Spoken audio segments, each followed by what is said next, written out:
నటసింహ Nandamuri Balakrishna, dashing director puri Jagannadh. ఎవరూ expect చేయని variety combination ఇది. 100వ సినిమాగా గౌతమిపుత్ర శాతకర్ణి లాంటి హిస్టారికల్ కాన్సెప్ట్ని సెలెక్ట్ చేసుకుని సూపర్ హిట్ కొట్టి అందరికీ షాక్ ఇచ్చాడు బాలయ్య. ఇప్పుడు 101వ సినిమా విషయంలోనూ ఎవరూ ఊహించని విధంగా పూరితో సినిమా అని అనౌన్స్ చేసి మళ్ళీ షాక్ ఇచ్చాడు. పూరి ఈ సినిమాలో బాలయ్యని ట్యాక్సీ డ్రైవర్ కమ్ గ్యాంగ్స్టర్గా చూపించబోతున్నాడు. త్వరలో పోర్చుగల్లో 40 రోజుల భారీ షెడ్యూల్ స్టార్ట్ అవ్వబోతుంది. ఈ మూవీ గురించి బాలయ్య ఫ్యాన్స్, ఆడియన్స్ సర్ప్రైజ్కి గురయ్యే న్యూస్ ఒకటి తెలిసింది. ఈ మూవీలో ఫస్ట్ టైం బాలయ్య పాట పాడబోతున్నాడు.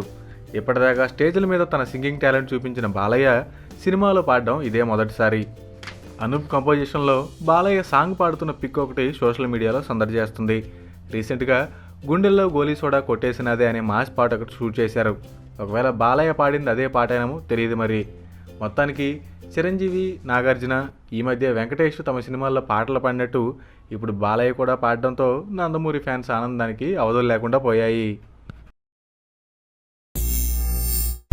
Thanks for watching. For more interesting updates, don't forget to subscribe Filmy Looks.